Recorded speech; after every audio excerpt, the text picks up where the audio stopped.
Okay, hello and welcome to Bryan Lomax Movie Talk. I'm joined by CP tonight. We may be joined by a couple of other people sometime during the show, but we may not. They may not be able to make it. But tonight we are going to be talking. Oh, hang on. I need to mute. Yet again, the Bryan Lomax Movie Talk Hangout is needs a little work. There we go. Sorry, I have the video in the. Oh, it start playing behind you? Yeah, on the YouTube with the delay, so the sound on that just kicked in. Anyway, yeah, we're talking tonight, Friday the 13th, but specific 1 to 4.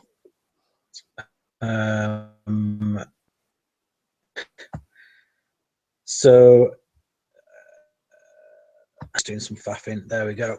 Okay. So yeah, we first of all, CP, do you want to introduce yourself and just tell people what your history is with this franchise? So I guess I'll be the light to this, light and dark, the good to the good and bad. I certainly hold this series in a close place in my heart. I'm quite a fan. It's something, I don't remember how I got. I think it was something like where my uncles were watching it. My uncles are only a little bit older than me, so they were like teenagers, and I was 4 or 5 years old, and they were watching the scary movie on HBO, and I couldn't help myself but look at it, and I want to know why the cool kids what they were watching and what the big deal was. And that's how it started. It wasn't about the movie so much as it was about just belonging with the group and doing the adult thing and wanting to be a grown-up. And I honestly have no idea what it was that stuck, but after that I just kept watching it and something grew, and I honestly I don't have an explanation as to why, but I just have a weird place in my heart for it. A mother that's so scarred that her child drowned, that she wants to put out revenge on those responsible for letting her child drown. You really have to dig to find some of that, but there's things there.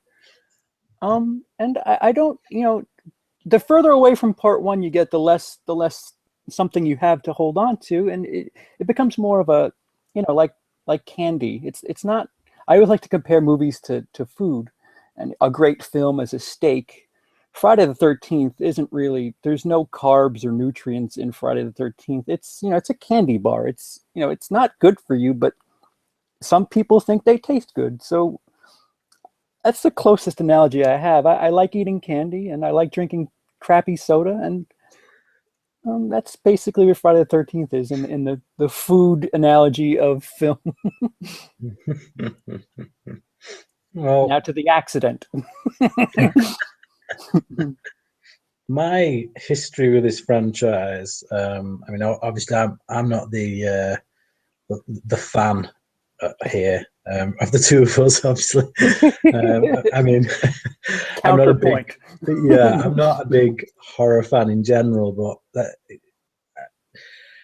like when I was about, I think I saw, and you'll be able to help me out on this one because I don't actually know which part it was, but it's the one that starts off with a guy who I think is an older version of Tommy digging up the body Part 6. Jason. Part 6. Yeah, he gets struck by lightning and it revives him. Yeah, that was the first one I saw. Love Letter to Frankenstein, that movie.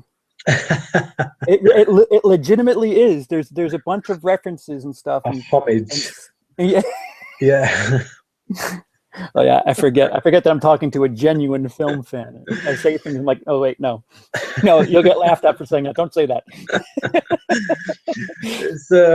That was the first one that I saw. I was introduced to by a friend of mine at the time. I've not seen him in years, but yeah, we watched that one, and I think the next part was it Jason Takes Manhattan? There was one in between. There was the There's one 6 in where two. he got dug up, and then there was one with a girl with telekinesis, and she had psychic powers, and she was able to make things. She had the Force for all intents and Right. purposes. Well, I so don't remember that one. Yeah, What I do remember is is I remember 6, and then I remember Jason Takes Manhattan. or the boat. Yeah. Jason takes the boat and then Manhattan for a little bit. Yeah. But I don't know. At the time, I got sucked up by it. I got like, I don't know, sucked into the mythology of it, I guess. I'd seen Halloween as well, and I think I remember at the time thinking Halloween was a better film. Certainly the first one. Oh, sure. In the franchise, and I'd still say that that's the case. Oh, yeah, absolutely. And like I had a big horror craze in the late '90s when Scream came out. I kind of got into the slasher genre, but I fell away from it. And I remember the specific point that I fell away from it, which was in Final Destination 3, which is when the girl is getting nail gunned in the face.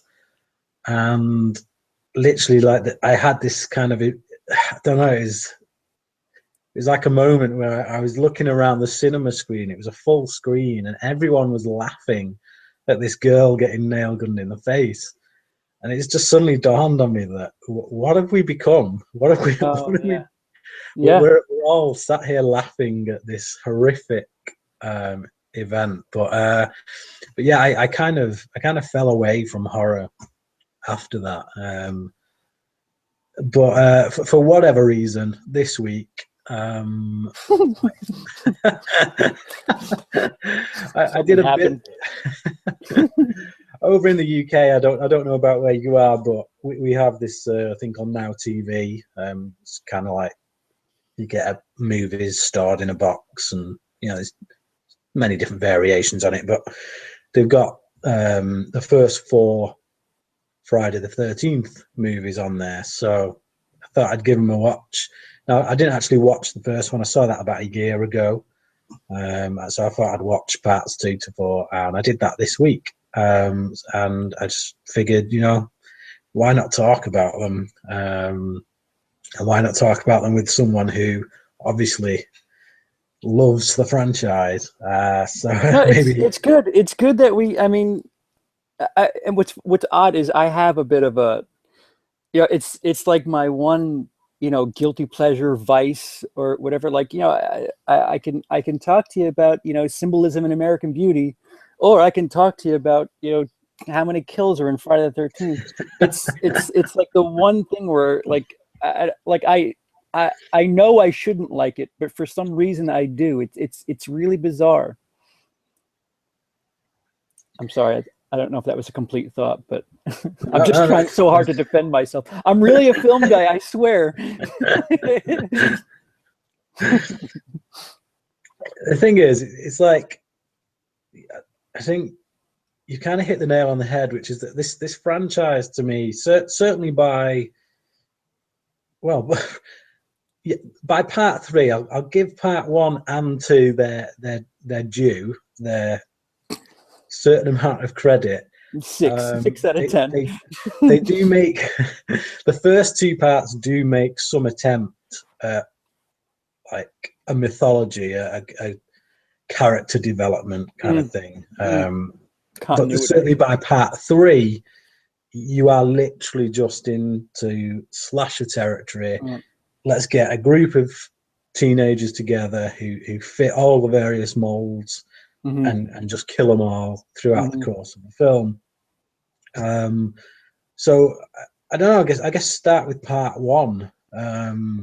What are your overall thoughts on the first film? I guess what separates that from the rest of them, do you think?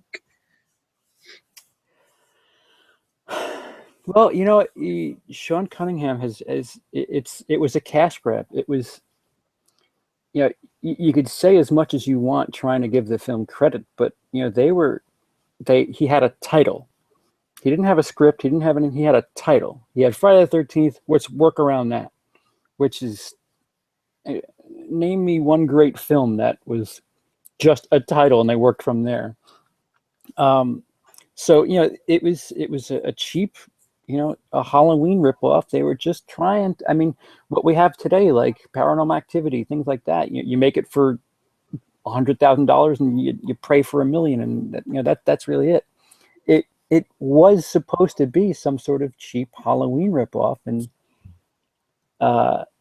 you know, something happened, and you know, is it phenomenal? No, but as far as like, you know, staples, I mean, there's some things like it gets attributed for, you know, the POV shot, the killer stalking, the stalk and kill shot, where you see the killer in the leaves looking in on the to be killed people. You know, it's not like they were the first, but I guess that's one of the more popular films to do something like that. One of the first popular films to get credit for that. It certainly feels like most of its elements were taken from other movies. I mean, the POV element you got from Peeping Tom. Yeah. And obviously the whole idea of crafting the film around the title of Friday the 13th, like you say, it's a Halloween ripoff. I mean, Halloween itself wasn't originally called Halloween. And when they changed the title to Halloween and it became this monumental success, it's almost like, wow, why didn't people think of this before? And then you got a whole slew of horror movies that were based around holiday titles, you know, New Year's Evil and things like that. So yeah, it does feel, certainly to me at any rate, and I imagine even to fans such as yourself, that this is a film born out of, well, a desire to make money and nothing more, really. Yeah. I mean, they even, you know, the jump scare at the end there, they called it, we need something like Carrie at the end. I mean, you know, do you have to rip every last thing off? The only reason they did, it's not like, you know, it's not incredibly original at all, like at all. A bunch of things are just, you know, oh, we need to do something like this. We need to do something like this.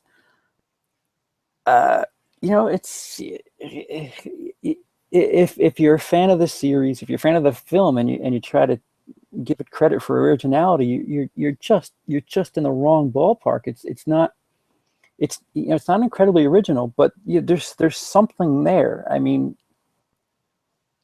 to explain what it is, I don't know what it is.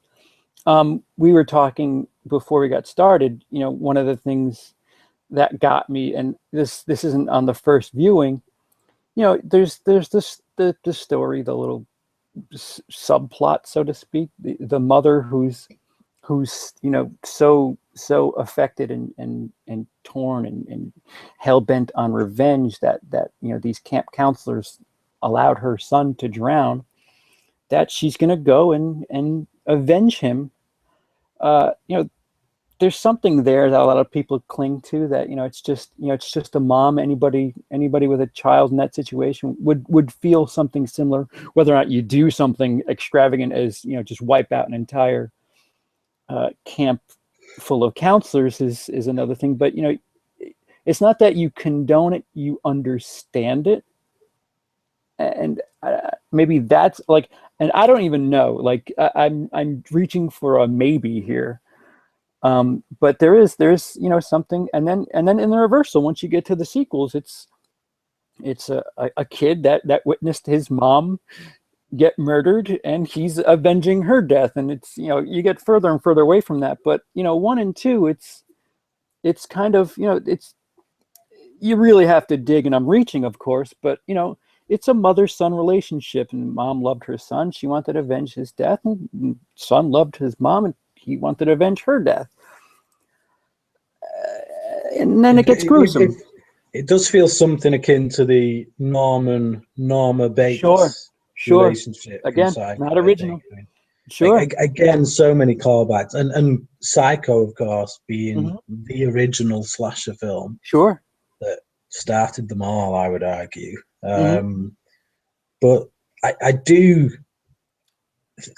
think it's interesting what the thing, I guess, that Friday the 13th, the first film anyway, has over other movies is this idea that actually the killer is a woman.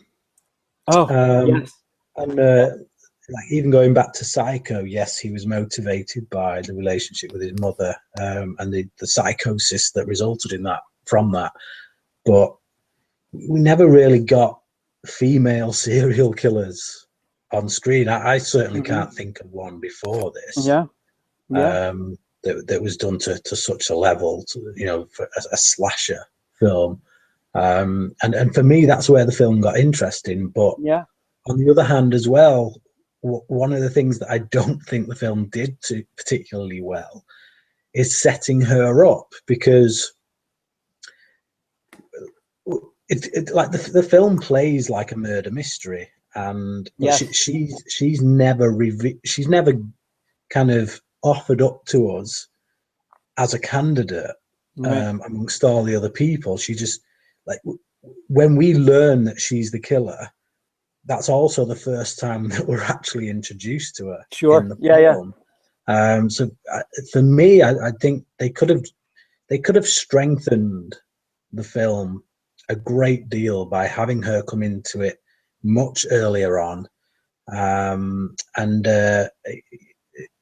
so you play with that murder mystery aspect more, and a bit more like it was done later on with Scream 2, when Billy's mother turns out to be the Mm. killer. Spoiler alert for anyone who's not seen Scream 2.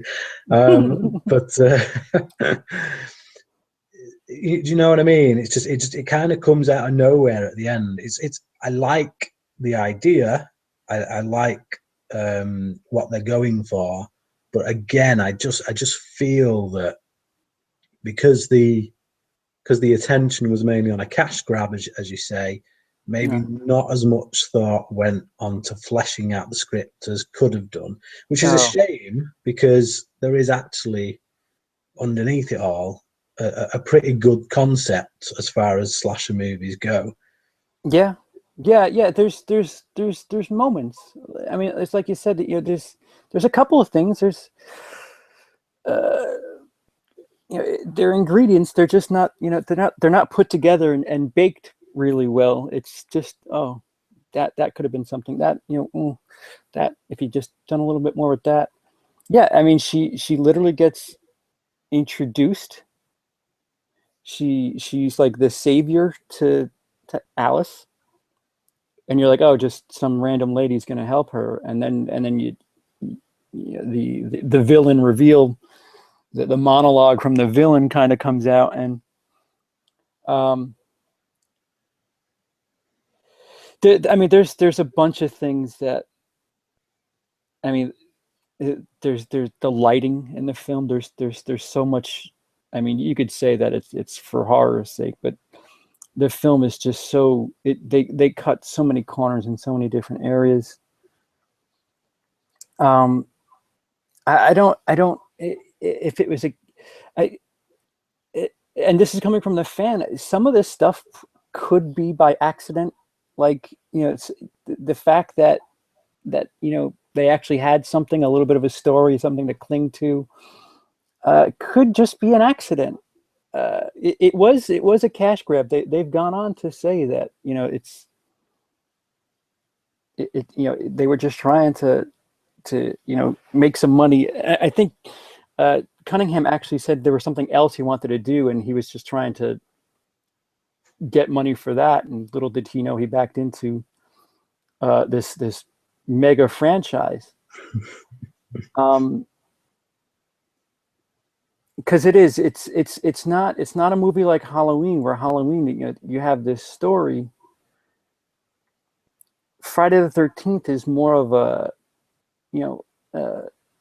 a display of Tom Savini and special effects, and look how we could show this person dying, and look at how we can make blood squirt here. And it's not about the story with this series. It's more about,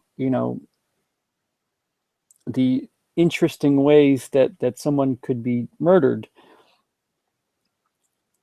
I keep trying to reach for, I mean, it's hard, because if I guess if you introduce the Pamela character earlier in the film, you really can't let the audience know that she's the mom.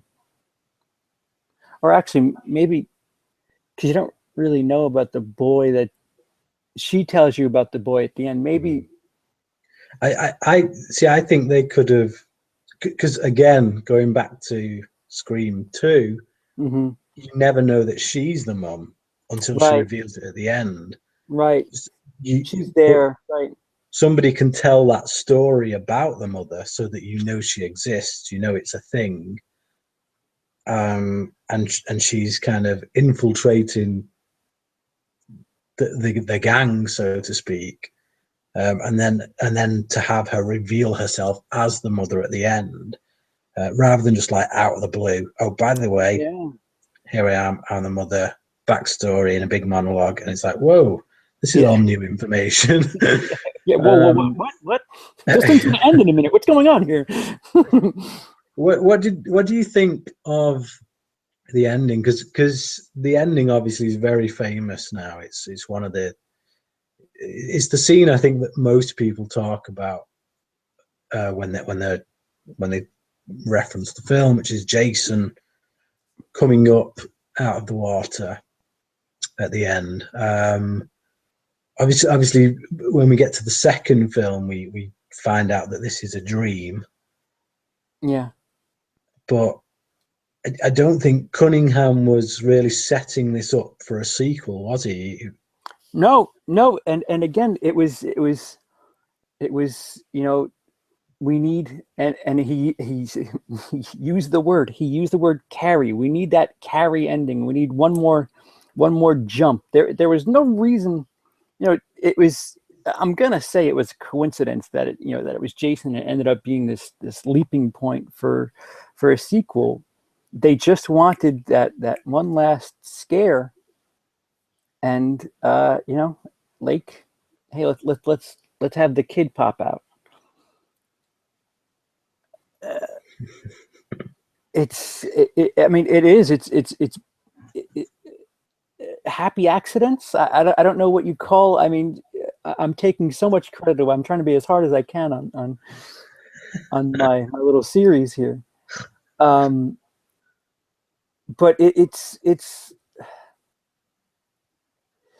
I mean, we have what, 12 of these movies, and they did, something worked with some people,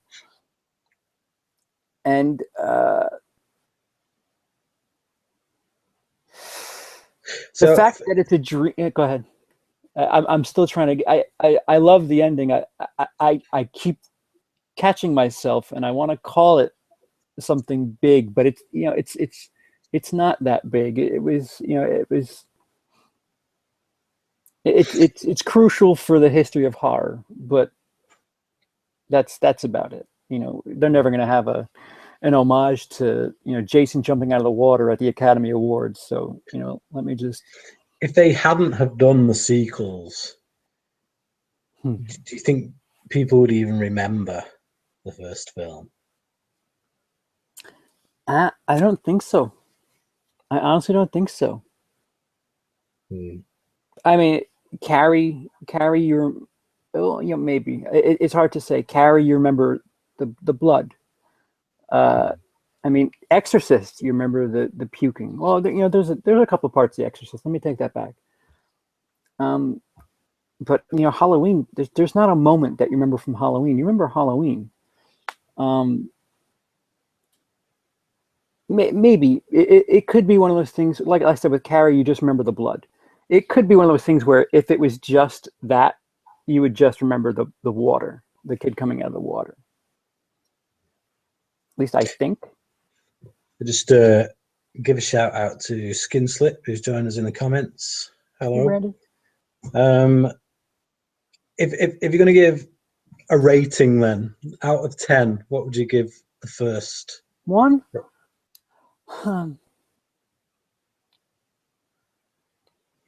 give it a 7. A 7.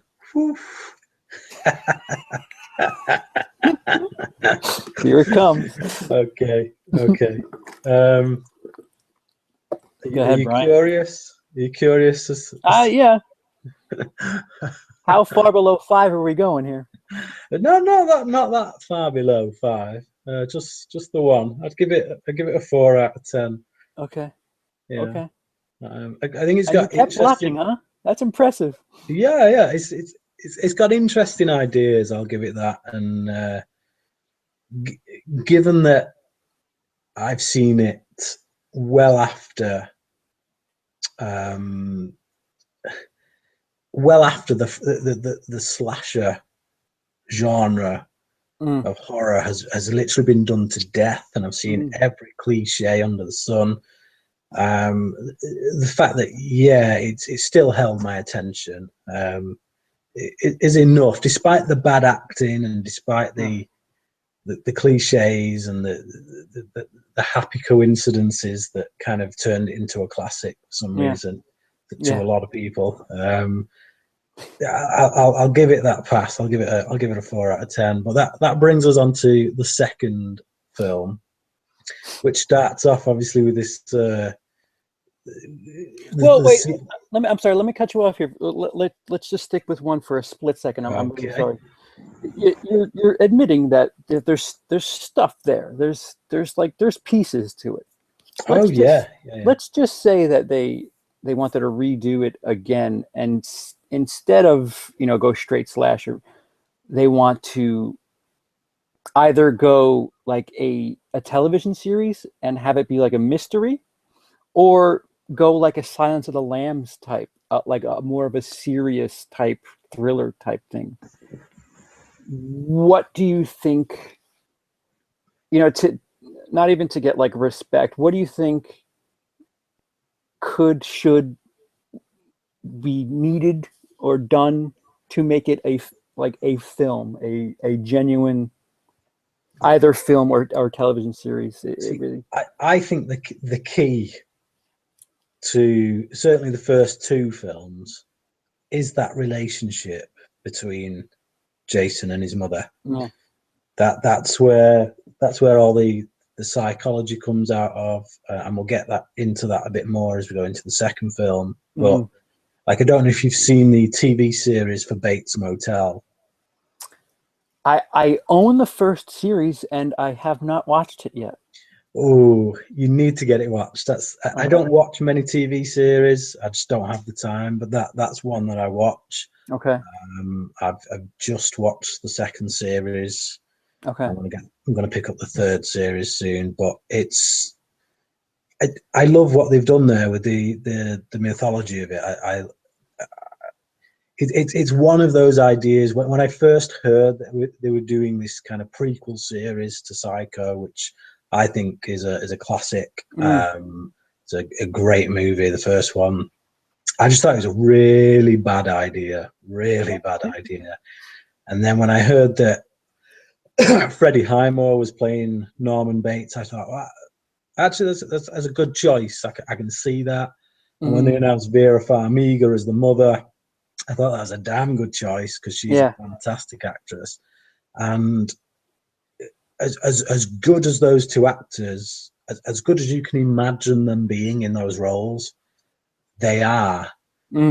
And I would actually go so far as to say that I think Freddie Highmore is a better Norman Bates than Anthony Perkins. Wow. So seriously, check out that series. If you've got it, get it watched. Yeah, no, I have it. I literally have it. Stick it on after this, seriously.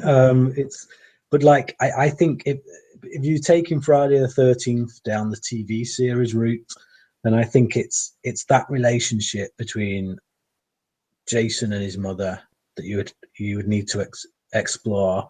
Sure. Certainly keep it needs to be the key in what drives Jason, because certainly by the time you get to the sixth or seventh film down in this franchise, I'm pretty much guessing that Mrs. Voorhees just probably doesn't even get a mention. Far from an afterthought. Yeah. So it's just like, so by that point we've no motivation for Jason. We've no character there. Whereas in the second film, you do actually have character.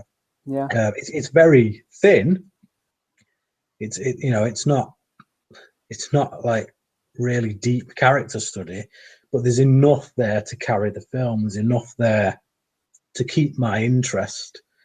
And like, I mean, let's get into the second film. I mean, like, certainly like the first film, most of the more interesting stuff with regards to story and character again comes towards the end. Particularly the moments when we get to Jason's cabin in the woods, and just again another scene ripped from Psycho. This mother-son dynamic in which Jason is keeping his mother's body in this shack. Her head and her sweater. Yeah. As soon as I saw that, the first thing that jumped right at me is Psycho again.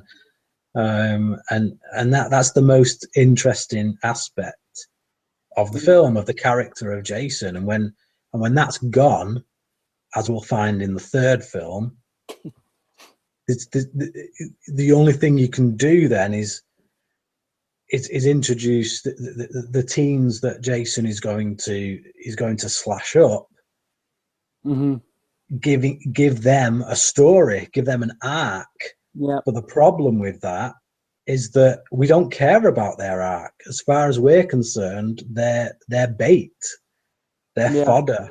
Yeah. They're machete fodder. So the moment they start building these story arcs for these characters, we're not interested. Well, we know that Jason is the one who's going to return film after film. So if he's going to do that, we need to make him interesting in some way. And it's that link with his mother that makes him interesting. But like I say, by the third film, that's all but disappeared. And yes and no. I feel like when it's done well, and when we get to 4, there's a couple of moments where, it wasn't the perfect, but there's some relationships with the teenagers where it's like, you kind of would feel bad if that person died. I mean, a lot of times it's, I don't care what the hell's going on with these people. This is, like you said, they're just fodder. But when it does work, there are a couple of characters that you're like, oh, this guy just, he's having a hard time with the ladies. I can understand what he's going through. I kind of feel bad for him. And there's a couple that you kind of, root for, or maybe just like, oh, all right, I just hope he doesn't die. I know about a bunch are going to die, but maybe not him, or maybe not her. So yes and no a little bit. Sometimes they pull off a decent job of having it. I will say this: I was surprised, looking back through the prism of our politically correct modern society. I was very surprised in the second film when they killed the guy who was in a wheelchair. And how he died too. Man, there is no way they would do that today. No. That character today would find some way to survive. He would be the one who survives at the end. But no, they just straight in the head. Hey, and by the way, there's some steps behind you. Bye. Yeah. Yeah.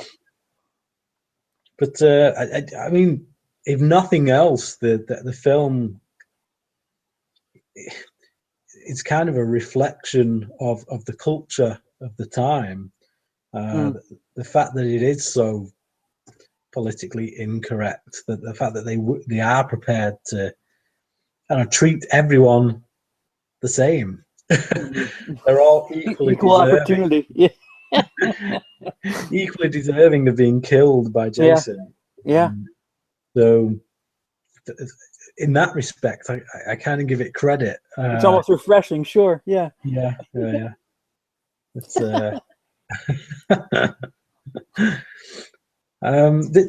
they seem to, certainly in these first 4 films, I'm pretty sure that in all 4 of the first films, we have people trying to get away in a boat, or just kind of sitting in a boat, and either end up getting killed, or I think 2 of them are actual death scenes and 2 of them are dream scenes. Am I right in saying that? What? See, wow, this is bad. In part 2, which boat scene you're referring to? So it's bad that I'm asking you this. See, 2, I'm pretty rusty on. I know. Yes. I know 1, 3, and 4. There's definitely boat scenes. Definitely 1, 3, and 4. I think 2, I might be getting confused just because they rehashed the dream sequence. Yeah. There's an intense death in part 4. There's a really, really gnarly story about, what behind the scenes, the actress was tremendously cold filming that scene. Right. Yeah, it's just behind the scenes stuff. But yeah, she was having a hard time, and cold water, and the guy who was playing Jason was like, we got to stop. This girl's getting hypothermia. But so the only reason I know for a fact that I know a lot about that scene, and that's part 4. She gets through the gut. She gets a pointy thing while laying in a boat. Yeah, and the boat or doesn't a raft. Go figure. Well, she's plugging the hole. How convenient. But yeah, I'll accept that one.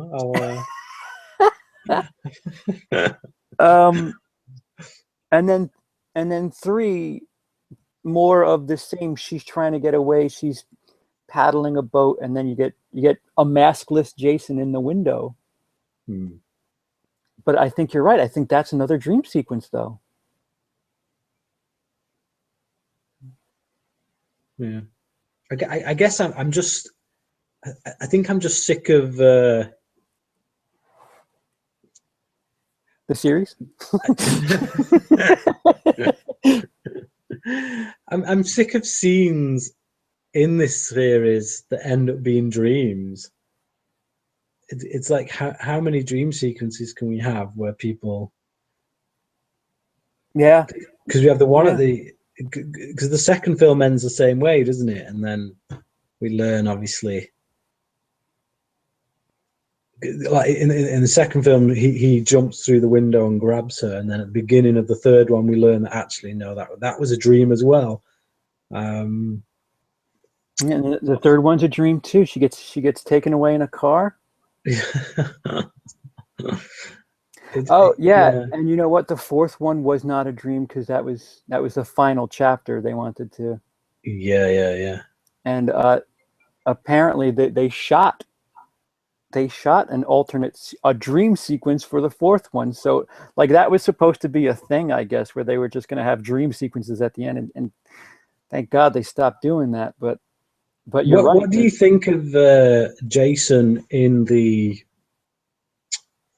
bag rather than the hockey mask?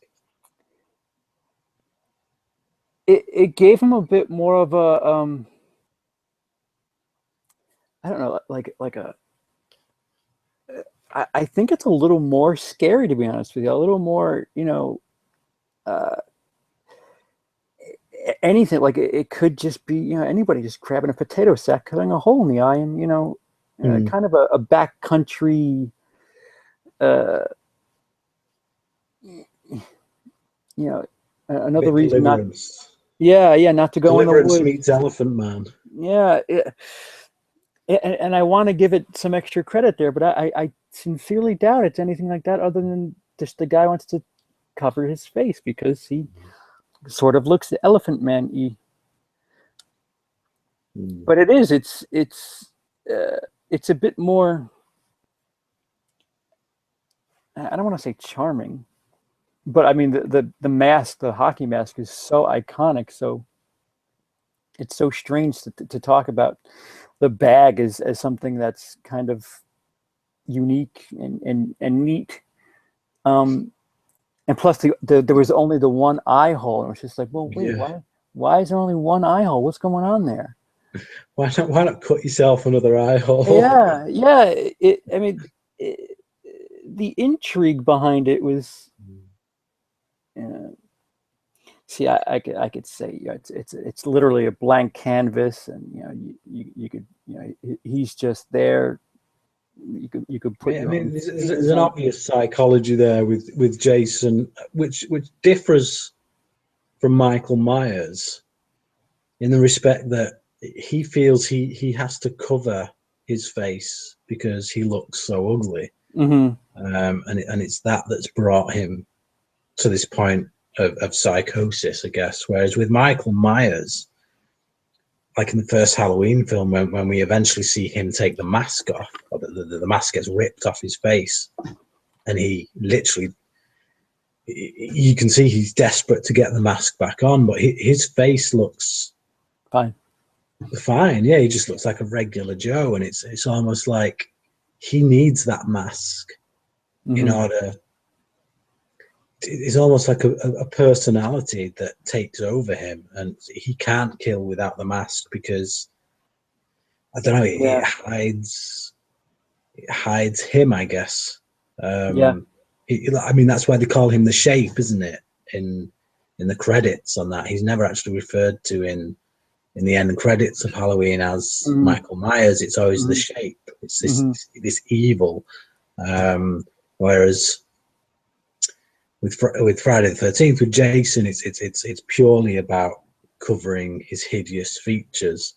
And there's moments where he uses his face as sort of an intimidation factor, where he, I think the second one without a mask, the third one without a mask, using the lack of mask as a, another way to get in the heads of the people that he's, running down, trying to kill. You're not afraid of me? How about now? He literally, there's one scene where he just lifts his mask in part 3, and it's just like, okay, what was that about? And it's a bit more of an intimidation thing with Jason, and I don't know why it would be used. It's hard. There's so much about Friday the 13th that you could say they were trying for this, they were doing that, but I don't know. I don't know if it was on purpose. A lot of it really is down to budgetary constraints. Yeah. Work with what you've got. Yeah. Oh, there's symbolism there. I don't think there's symbolism there. I think they were cutting a corner. To be honest, I feel that with a lot of horror films, though. I mean, we discussed It Follows, obviously, like me, you, and Lee a while back. We discussed It Follows on my channel, and that's a film that I feel there is a deliberate intention there by the director to put subtext in and to put things in there, clues that make it something more, that make you have to think about it, and that there is something underneath. Whereas I do feel like a lot of horror films, and to some extent Halloween as well, I think is guilty of it. A lot of the subtext that have been written over the years, a lot of the studies that have been, the essays that have been written on them, I think primarily come from what the audience brings to it rather than what is necessarily there. Yeah, you know what? Brandon Skinslip has a point. And it goes back to what we keep talking about. Town That Dreaded Sundown did the Baghead thing. So just, I mean, you have a guy who's got a hideous mask. I'm sorry, I'm going back to the mask. So they needed to cover his head. And so, I don't know, were they straight copying Town That Dreaded Sundown? Because I'm pretty sure that was first. Town That Dreaded Sundown, I think came I've out. never actually seen that film. So. It's literally the same thing. Guy with a bag head, a sack, and I even think he has one eye hole. It's just so strange. Like, it's hard when I really get into it, and I talk to somebody like you about Friday the 13th. It's just like, oh, I'm not going to feel comfortable talking about any of this because it doesn't look good. None of it looks good. You could do with Lee here to help you out, because a little bit, yeah. I know he's a big fan of the franchise as well. Well, yeah, he's a Halloween guy, and that's even that. I mean, I'm the low man on the pole there too, because Halloween, there's more substance. It's more about, Michael Myers, and there is that he's got this mental story, this backstory with him at the hospital, and they focus more on, they fail a bunch, but they focus more on a story than just throwing 12 kills into a movie. Friday the 13th is just fast food. It's not, there's nothing to really sit and enjoy. It's just, like I said, it's a resume for a special effects guy. It's the third part for me. I mean, what's your rating out of 10 for part 2? Part 2, you see, I guess. What was I'm sorry, the last thing you said before, because I was reading Skinslip comment about the head. Did you mention the fact that the girl got dressed up in the? Oh, the sweater. She puts the sweater on, doesn't she? At the end of 2, yeah, she puts the Jason's mom's sweater on, and she does. You talked about Psycho. It's not exactly like Psycho, but I guess Jason is dumb enough to be fooled into thinking that any generic girl with a sweater on is his mom, and then she somehow has control over him for a little bit. What did you think of that scene when he suddenly seemed powerless and was? Yeah, I think maybe if she'd have done a Hannibal Lecter and took the skin off the Mrs. Voorhees head. Yeah, the hair didn't match. Then maybe I would have been a bit more convinced by that. But yeah, simply putting on the old sweater. Yeah, I don't know. Maybe that one eye hole is causing him some visibility problems. Oh, there's Mom. Mom, what's your hair grow? And change color. Yeah, again, it's as with the first one. There's a germ there of a nice idea, but I just feel it's not explored in a way that's really satisfying for someone like me who kind of isn't willing to just take things at face value, I guess. I just but so I certainly think the climax of the film is it's quite tense. It gets a little bit repetitive at times, because it is essentially just one long chase sequence that goes on for about 25 minutes. And she just keeps running from one spot to another. Yeah. But it does get tense, I think. It's a long time coming, I feel. But when it comes, it's in that respect, for horror fans, I think it's quite rewarding. But yeah, maybe not enough to lift it any higher for me than the first one. I'd personally like with the first one, I'd give, if I'm being generous, I'll give it a 4 out of 10. Yeah. Yeah, I'd probably give it a 5.5. Right. Okay. So considerable drop then from the first one for you. Yeah. Yeah. Okay. Right. Which brings us to the 3. third film. And obviously, of the 4 that I've watched recently, I think I'd have to say this was the worst. Yeah. Of the first 4, yeah. Especially, like, it was, you know, this is a 3D movie in the 80s back, like, I mean, they, if there's one thing that you could say about the Friday the 13th series is money. They you know, how can we make money? And, you know, they, I mean, 3D is a thing now, but back then it was, ooh, 3D. Let's go. And they wasted so much of that movie, you know, not focusing on plot, script, any of that. It's just, all right, how do we get a poker thing to look like it's coming out at the screen?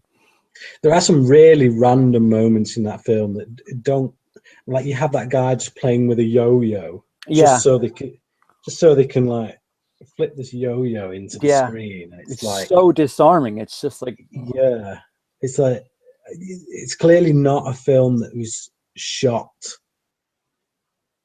for a home viewing audience. right, right, right, right, So or even a non 3D audience too. I yeah, mean, yeah, yeah. Well, that's my point exactly.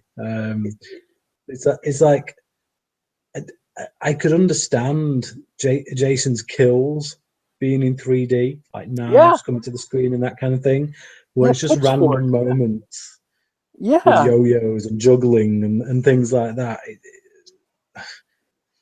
Yeah, again, it's a gimmick, and even today, I don't like 3D, to be honest. If there's a choice between 3D and 2D, I'm always going to see the 2D version. mm. It's the thing with this film is, um, we spend what seems like forever at the opening of this film with characters that are literally just going to die in the opening scene, and not in a cool, tense Drew Barrymore at the opening of Scream kind of way. It's just these 2 people, and to be honest, you kind of want the wife to die. She's like this Oh, really the people in the nagging. store, Yeah, the people in the store, and yeah, I kind of wanted the guy to live. I guess like his only crime is that he eats something. Hey, oh, What's we up, got guys? it. How's it going? Hey, hey, I need man. help, buddy. Thanks. We're getting to the bad ones too. Oh, good. So we worked through 1 and 2. You're with us, man. Oh, nice. Yeah, I And could jump in for maybe 30 minutes, 45 minutes, whatever. Yeah. yeah, so we're talking about Wait. the valley right now, part 3. The void. Yeah, yeah. We've me and CP have given our ratings for the first 2 films.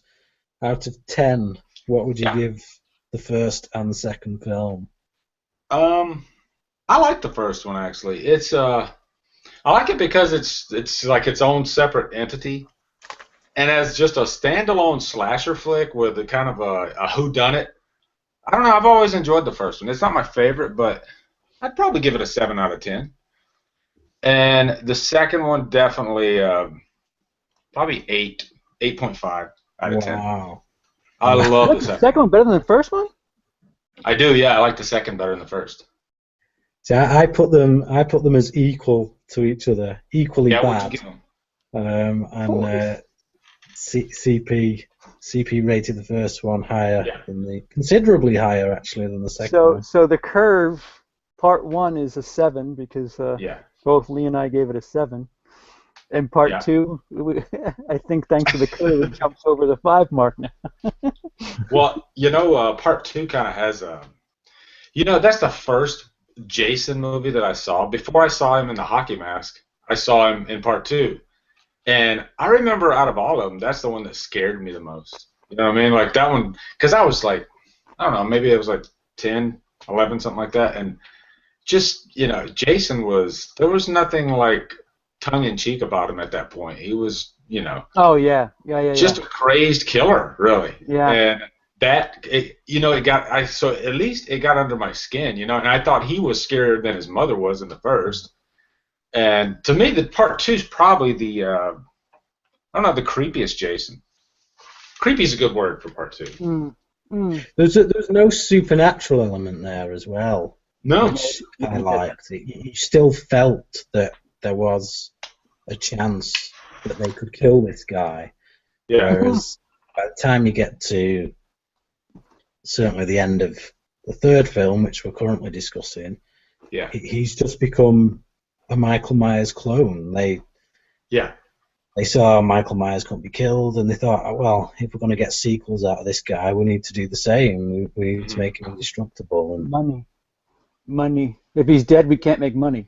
Yeah, pretty much. Had you guys seen Town That Dreaded Sundown before you saw part 2? No. Me neither. So at that point, I thought, oh, this is the first kind of sackhead type killer. Yeah, and then later I was like, talking about that. Yeah, in the chat room, yeah. Yeah, and then they completely just ripped it off. Pretty much. I didn't realize that. We talked about that too, how much you really can't give it credit for any sort of originality. The Friday the 13th series is not really original at much of anything. So many elements that are ripped off from other films. Halloween, Psycho, Town of the Dreaded Sundown. Yeah. Friday the 13th is a really good cover band. It really is. Friday the 13th. It's a cover. I'm not sure it's a good one. Well, as far as horror is cover band. Yeah, the little short people. The midget kiss band. Or am I being PC? Sorry. Yeah, I said little people. You're the one who said the N-word.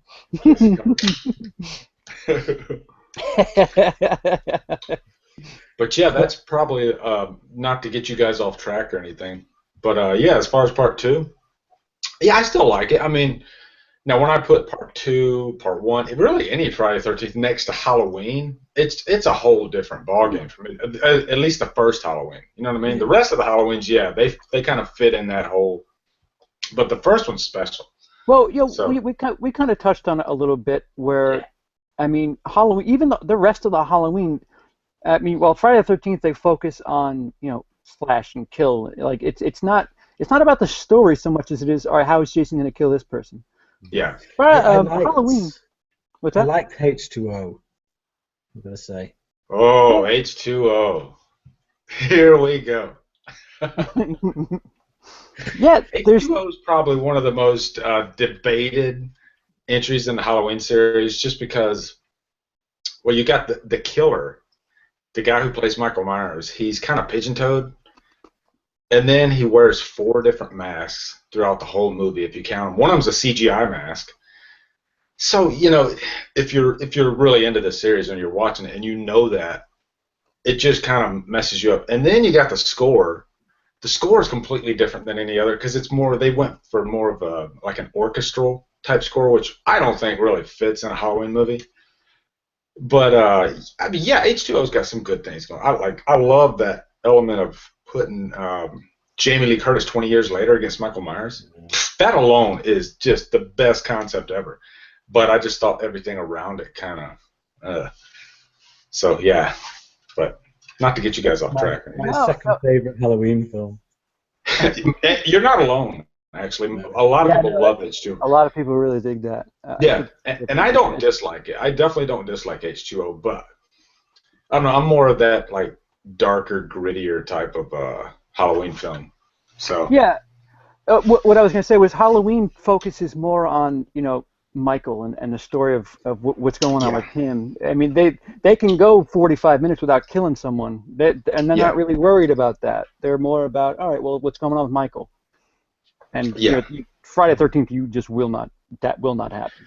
No. And really, if you look at it, H2O is more of a Laurie story than it is a Michael story. Story. You know what I mean? I guess what I meant to say was story, not just that has the advantage of bringing back this main character. Yeah. So there is always that thing there that, oh, who's going to win out? Who's going to win out? And it literally could be either one of them. Whereas with the Friday the 13th films, and I've only watched the first 4 so far. We're only discussing the first 4 in these in this video.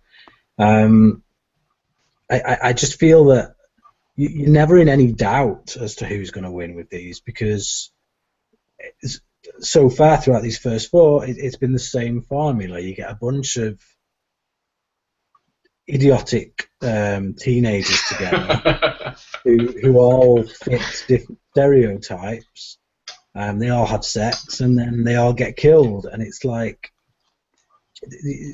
they make attempts at times to inject a bit of character into these guys, but you don't really care because you know they're just cannon fodder. Yeah. Where do you get to part 8? Yeah. Whereas by the time you've got past Halloween 2, you know any appearance by Laurie Strode from that point on, she's not just cannon fodder. So there's that eternal battle kind of struggle thing going on there between them, which feeds into the mythology of that series of films, whereas you just don't get that here. The mythology here. A teeny trilogy of Tommy Jarvis, the kid in 4. 4, 5, and 6. Yeah. People have, he's, spoiler alert, he's still alive by the series standards. I mean, it's a shame that they don't do that, but it doesn't compare. Tommy Jarvis doesn't compare to Laurie Strode, but it's a third, fourth rate version. I mean, he's Jason's match, I guess, is a way to put it. I don't know. It's close. It's not the same. It's similar. Lee, help me. Yeah, I mean, you know what? I like Tommy Jarvis, but he just doesn't have that connection like Laurie does with Michael. Right. You know what I mean? Right. There's always that kind of mystery there between them, and part of that is because you never, or at least earlier in the Halloween series, you never really see what's behind that mask. Mm-hmm. But for some reason, he is just his sole purpose is to kill her. Yeah. That's what makes it so interesting to me. Whereas with Jason, and I think one thing that hurt the Friday series and helps is the comedic element of it. That whole comedic element makes it kind of puts a frosting on the cake. Whereas there's no frosting in Halloween. It's that's why I found it so interesting. It's just this guy's completely crazy. Is that good or what? Frosting. Frosting.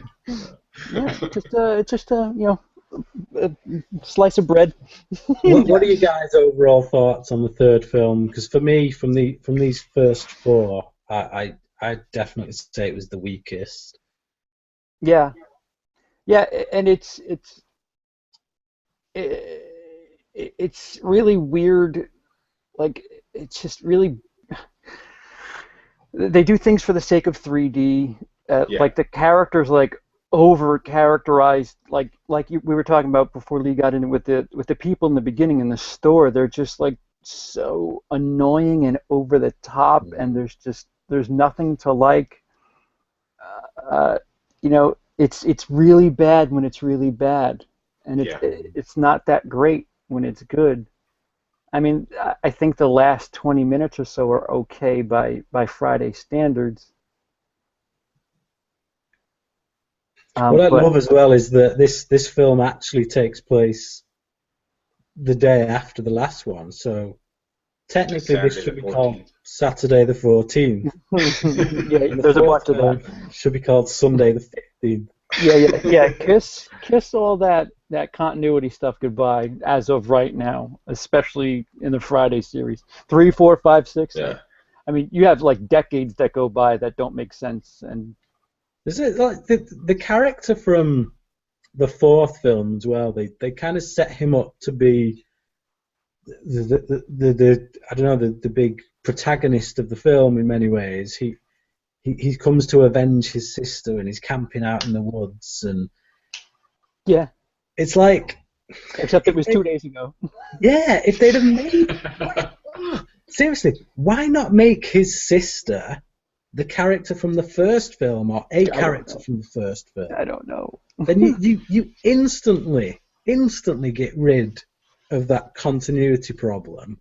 But Yeah. because they make the sister of his a character from the second film, he's literally had 2 days to put all these new newspaper clippings together. Yeah. And I have nothing to say. it's just I have nothing to say.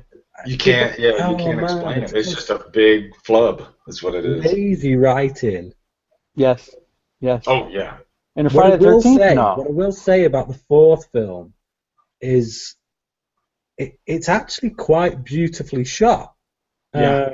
I think the cinematography on it is far and away miles superior to the 3 previous films. Yeah, Joseph Zito, he of the Friday the 13th directors, he's the one who actually has worked quite a bit and done other things and moved on. Yeah. He directed Invasion USA. I mean, listen, we're not talking about Schindler's List here. Films.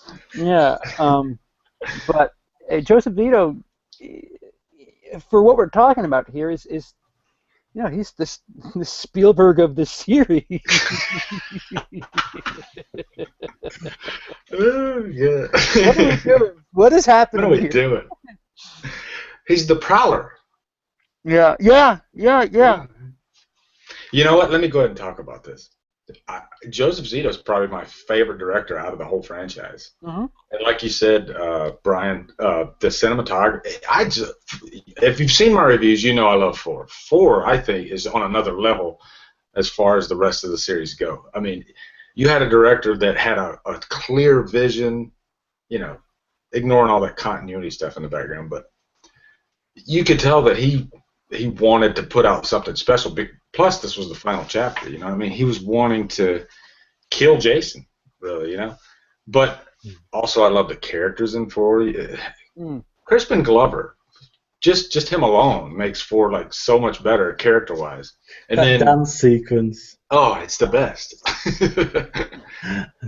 Yeah, and then the Jason. Ted White's my favorite Jason, by the way. I love the way he played Jason because they didn't make fun of Jason in 4 at all. You know what I mean? Like they had some characters like Crispin Glover and his friend. They were kind of the comic relief, but as far as like everything else around that though is pretty serious, pretty brutal. So I thought Jason was pretty freaky in 4. What do you guys think of the infamous "He's killing me! He's killing me! He's killing me"? It's a pretty.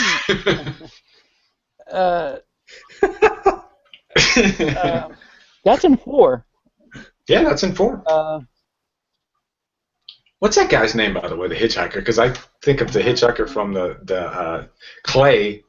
Rob? Rob, yeah, that's it. Rob, yeah. I've heard a story, whether or not this is true, but they were actually inspired to give him those lines of dialogue from a real news story in which somebody had phoned the police because they were being attacked, and they were the lines that this person apparently shouted out down the phone when they were on call to the police. Like I say, whether or not there's any truth in that story. Wow. It is That he's killing me line? Yeah. He's killing me. He's killing me. I thought I would think that, you know, I'm a little bit more easy to accept what's being thrown in my face, especially when we're talking about Friday the 13th. You know, putting yourself in it, you know, it was a little, you know, no, he's trying. Yeah, I don't know why I say that line. But you can only imagine, you know, trying to like you're not really seeing anything, which is weird because they never didn't, you know, they have no problem showing anything in the series, but suddenly there's shadows and you can't see this guy get killed, but he sounds desperate and just horrified, and he's saying he's killing me. I think there's more to be afraid of, more to feel dread about, just hearing someone know that they're getting murdered.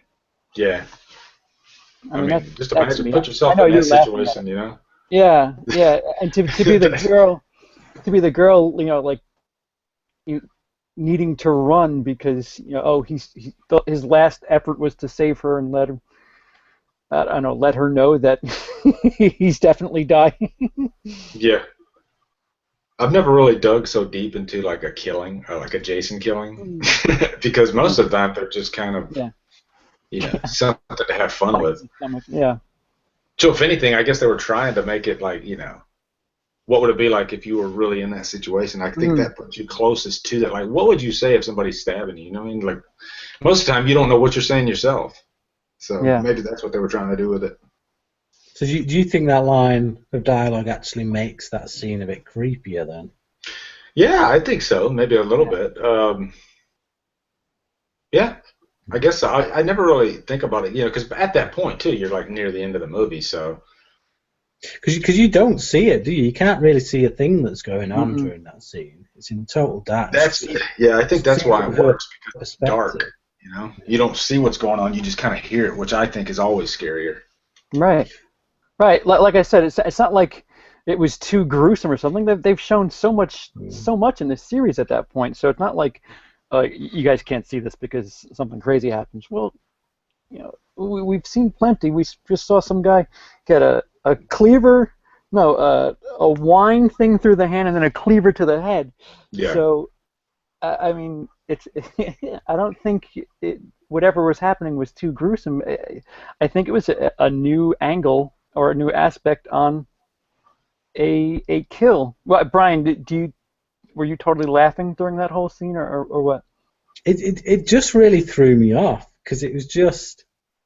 You see, here's the other thing about it is that, like, for me, this guy was the main protagonist, and I know that they're setting up Tommy Jarvis to, in fact, be, well, possibly the next killer. Right. At this point, but yeah, he's the guy who he's got a history. None of the other characters have a history with the rest of this franchise. So he's the one whose sister has been murdered by Jason. He comes looking for him. That's where the conflict is. Yeah. If anyone's got conflict with Jason, it's him. So the way they just kind of unceremoniously take him out well before the end, I don't know. It's a bit unexpected and kind of disappointing, really. Because I'd have expected like some kind of big showdown between him and Jason. Yeah. That just doesn't come. So it's not the line so much as it is just the loss of the character, the wasted opportunity. Yeah, I guess so. I mean, I did find the line quite funny, I got to admit. But I think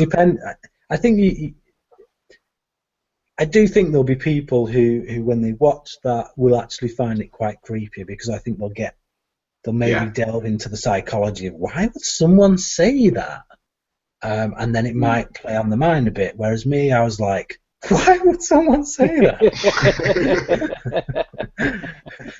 At that moment. I wish I could go back to like when I first watched Part 4, because I think I was probably like, I don't know, maybe 15. Yeah. Because I don't remember what my reaction was when that scene played out. But I'd like to know what my reaction was now, because I've seen that scene so many times you don't even think about it. Now it's just a blip. But I think that's a big thing with these films, actually, is when did you watch them? Because I have very specific memories about the two films in the franchise that I have seen, and I saw them when I was like I would have been at the oldest. I was 14, so I Yeah. think I was either 13 or 14 years old. So at that age, you don't really critically analyze in the way that you do when you get older. You kind of take things at face value, and you don't really see the strings, so to speak. And I think if you see things at that point, like me now, like one of my favorite films from my childhood, and I still rate it quite highly, is Critters. I love that film.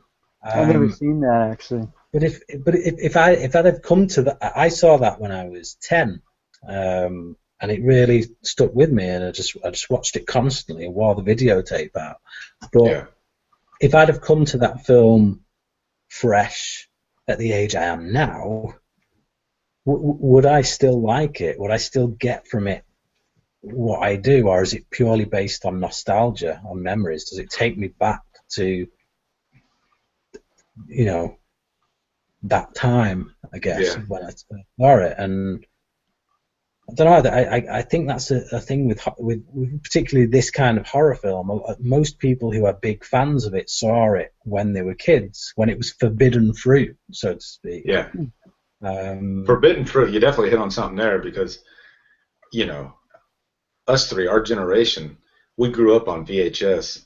And if you remember, like back then, a lot of times when you watch something on VHS, you hadn't seen anything about it before. Usually, you know, maybe a trailer, but probably not. Yeah, go on the cover. That's it. You based it strictly on the cover.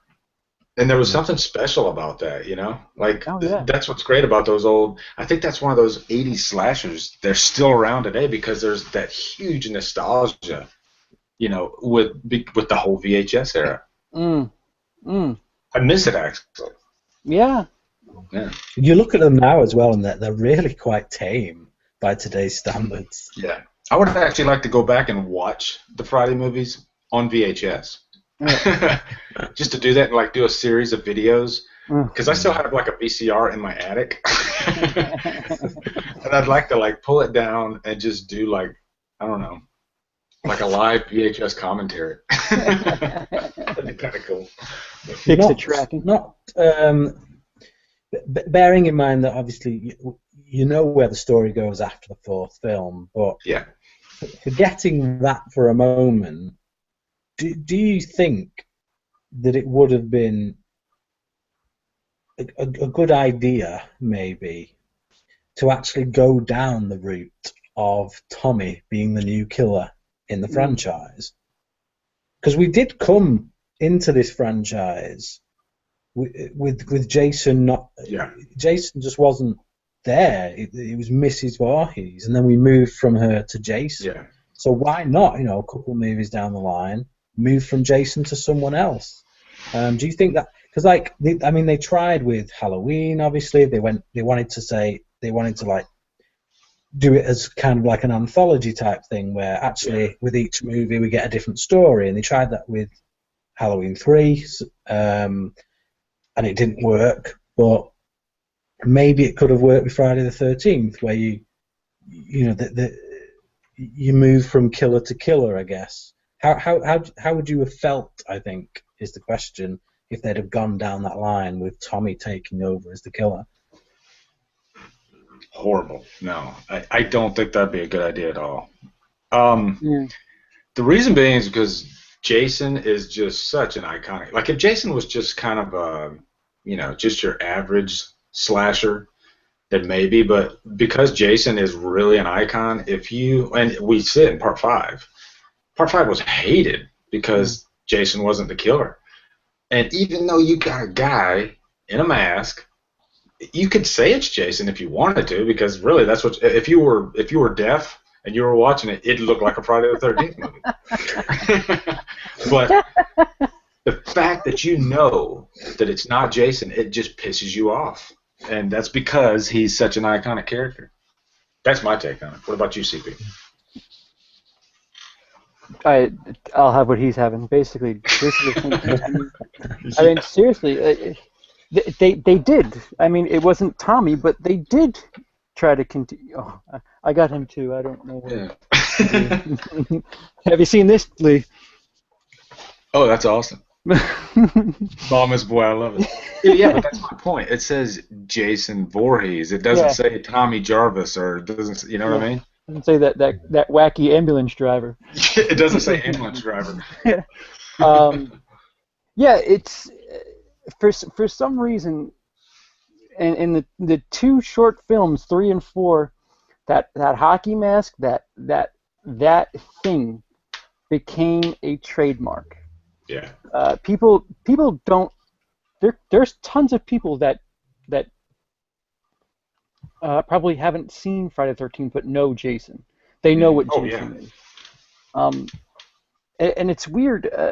Like you said, that they tried doing it for part 5. They had a different character, and it didn't work for some bizarre reason. It looked exactly the same, guy doing exactly the same things, but it's so hard to define. Like what is it that, because it was for all intents, it was really the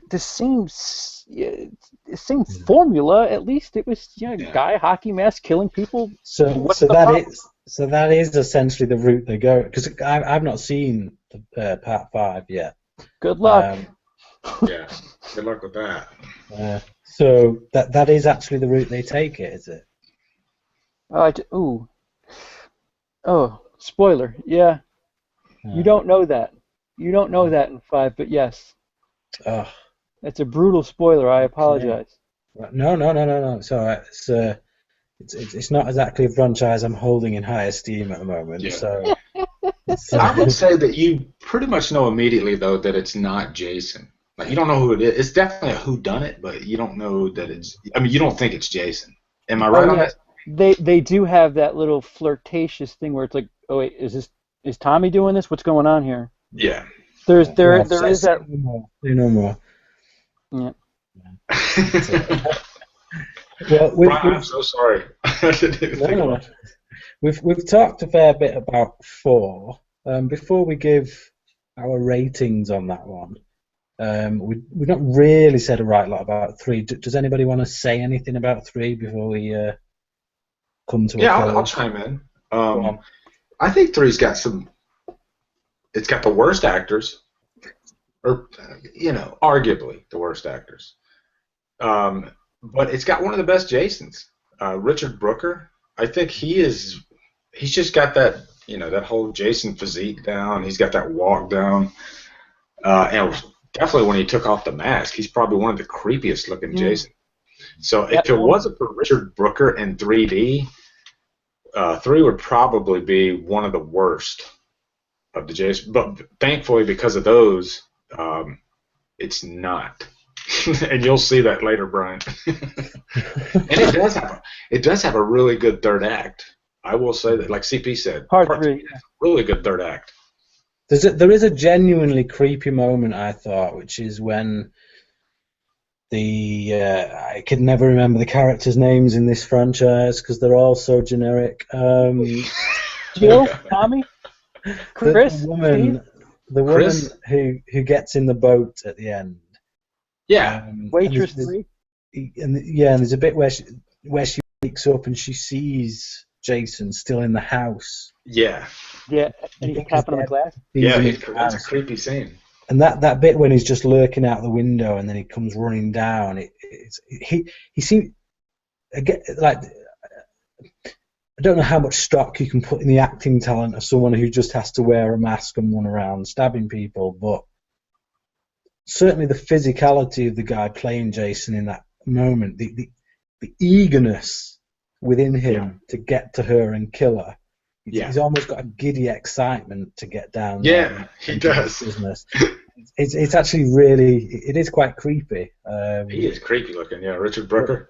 Yeah, but and like I do like, and I guess the same goes for the second film, and a lot of these actually, well, all 4 of these, most of the big action takes place in the last 20 minutes. You get a lot of kind of random stuff with teenagers you don't like, with the odd kill now and again, and then in the last 20 minutes you tend to get a big chase sequence in which the main character finds all the dead bodies scattered around, and it's that formulaic.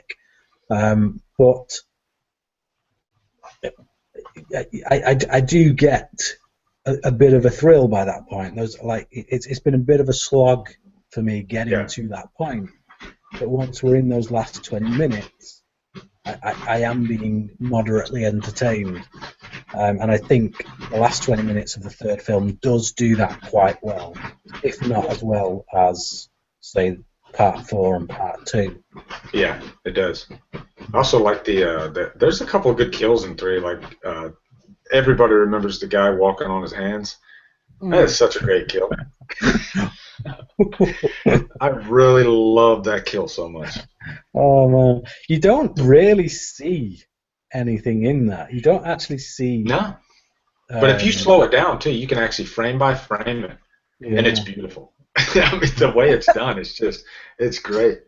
3 was the first Friday movie I ever saw, actually. I think I was 10 years old, and I had my hands over my eyes the whole time. I remember, because it scared the crap out of me.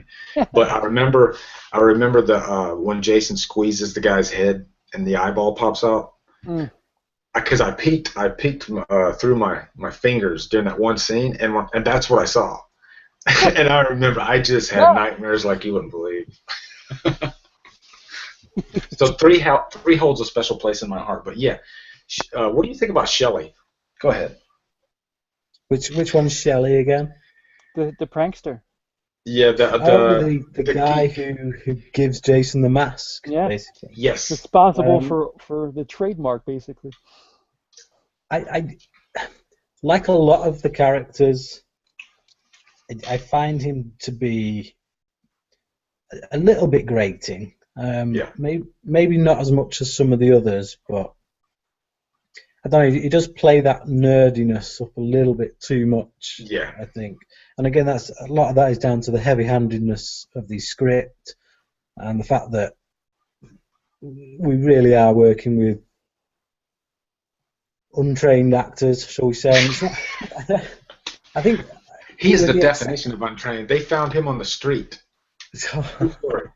Literally, they found this guy on the street, and they said, "Hey, he looks like he could be this character. Do you want to be in a Friday movie?" And he was like, "Sure." That does not surprise me. It really doesn't. With the exception of Mrs. Voorhees, the actress who plays Mrs. Voorhees, who obviously was a professional actress. Betsy Palmer. It's not really until we get to Part 4 that they are using actors who've been around, who have done some stuff. A couple. Yeah. Not even. I mean, Corey Feldman, who was in the Goonies at that point. Yeah. Or Gremlins before that too. Yeah, Gremlins.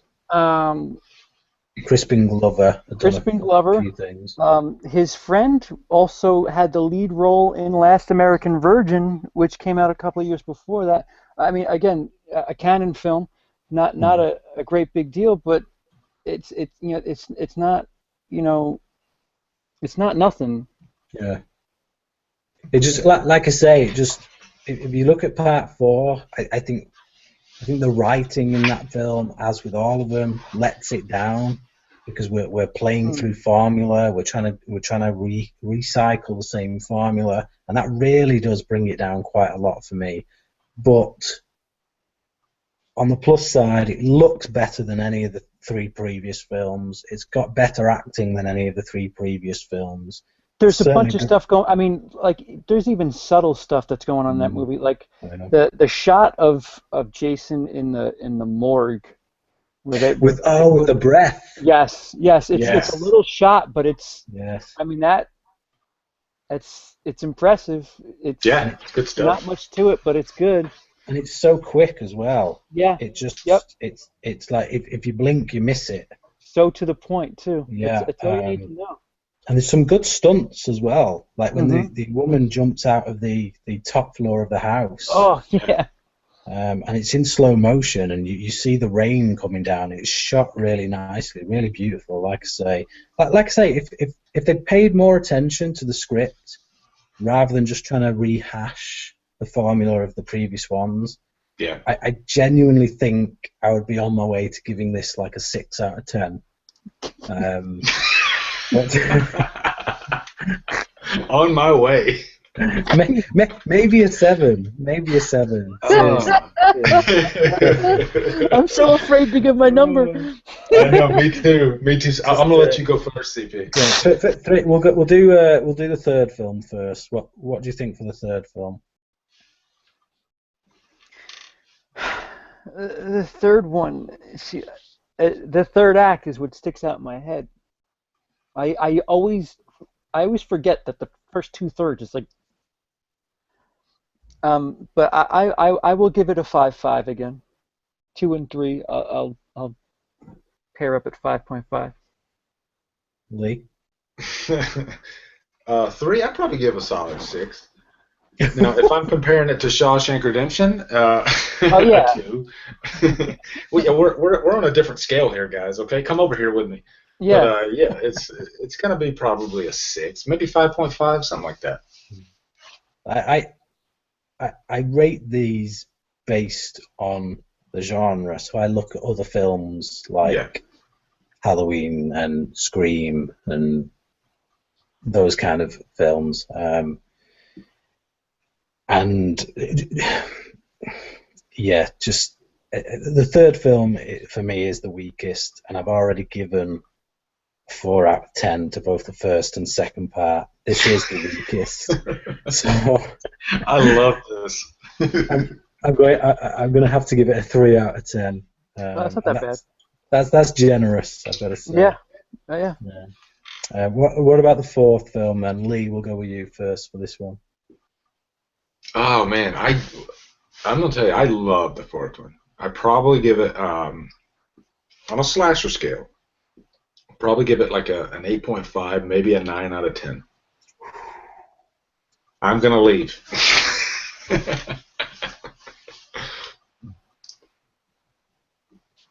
Okay. That's exactly literally what I would have said. 8.5, maybe 9. Yeah, it's times, one of the better ones. 6 is my favorite, but there are times where 4 is my favorite. Yeah. If I'm in a certain mood, like if I don't want to laugh too much, 4 is what I go to. Yeah, exactly. But 4 or 6. Those are when I think of Friday the 13th, I think of 4 and 6. Yeah. Well, 2, 4, and 6 for me. Those are the 3 big ones for me. And then it's all downhill from there. For 4, I think I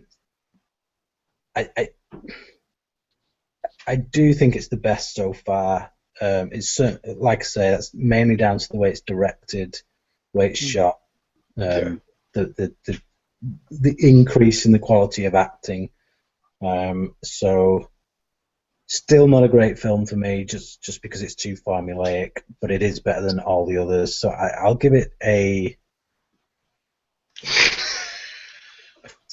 4.5. Oh, not even over the middle.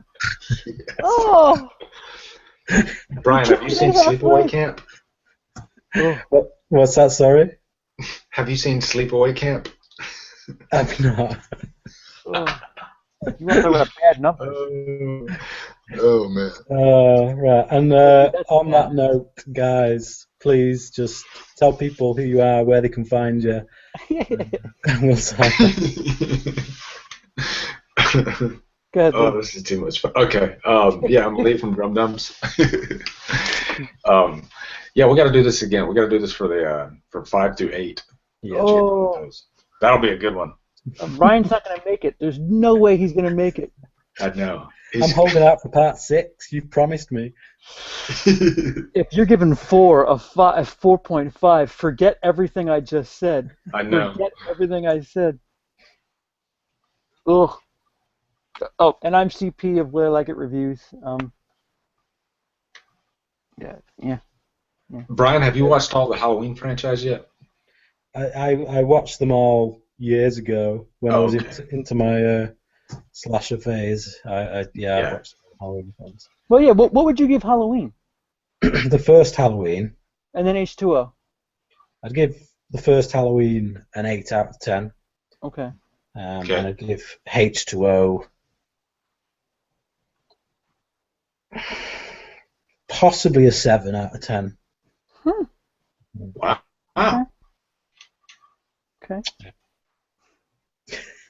So you're just a stubborn jerk, is what you are.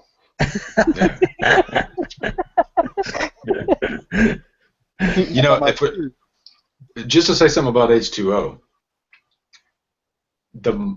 everything. I think Michael's like the worst part of H2O. Like I actually don't mind the characters, but Michael and the score. That's what I hate about H2O. I love the showdown. I love those last. Yeah, the showdown's good. I will give you that. The showdown is good, but it's just her and him going at each other. Yeah, Michael's so repetitive in it too, because he does that. You know, the way he. Go ahead. It's just so repetitive too. Like there's nothing interesting about him or the way he kills, or like you said, Brian. It's that showdown at the end, and Laurie really is a big part of what makes that showdown good, I think. But Michael, I thought was just he just really just kills it for me. Like give me Michael in 4, give me Michael in 6. Those two Michaels are good, I think. 6. I certainly think Jamie Lee Curtis brings a lot to that film that wouldn't be there if it wasn't for her. But yeah, I mean, I'm not seeing it now for years, but it's written by Kevin Williamson, isn't it? Yeah. Yeah, so he's the guy who did Scream. I think Scream is probably my favorite slasher film of all time. That's the reason why H2O is. I mean, if they even borrowed cues from the Scream score, they wanted H2O to be a Scream film. Yeah. That came out like that late '90s. Thankfully to Scream, basically there is that new interest in horror, and that's really the only. It is the only big 3 horror movie that was out in that interest in horror in the late '90s, and it actually fits in that little time period. You have a bunch of it's a weird time where everything was so self-aware and it was just that it was Scream that did that though. Scream brought that self-awareness. I tell a lie actually, because Psycho is my favorite slasher film. Yeah, that's a good one. It's like when you think slasher films, you always immediately go to late 70s, early 80s.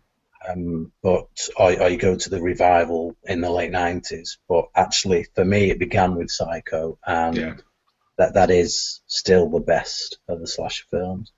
Friday the 13th Part 6 is self-aware. Yeah. Do you guys notice that, like in the 90s, that whole Scream era, that's like the first of when you saw all these, for lack of a better term, like model-looking actresses? You know, they all started looking the same, like cardboard cutouts. Yeah, it's just a bunch of models. Yeah, that's a look, though, isn't it? I mean, if you look at like Friday the 13th Part 4, one of the problems I had with that film is that all the girls in that look identical. There are 2 brunettes that you could swear are the same person. Yeah, but that's the look. But they still looked relatable. Like they still looked almost like Girls Next Door. Whereas the ones in like Scream, they look like something on a toothpaste ad. You know what I mean? But did they look like the girl next door back then? I don't know. Maybe they did. Yeah. I mean, they do. There's a lot of gloss on them these days. It must be said. But yeah. Anyway, on that note, we'll maybe do a Halloween retrospective at another point. Absolutely.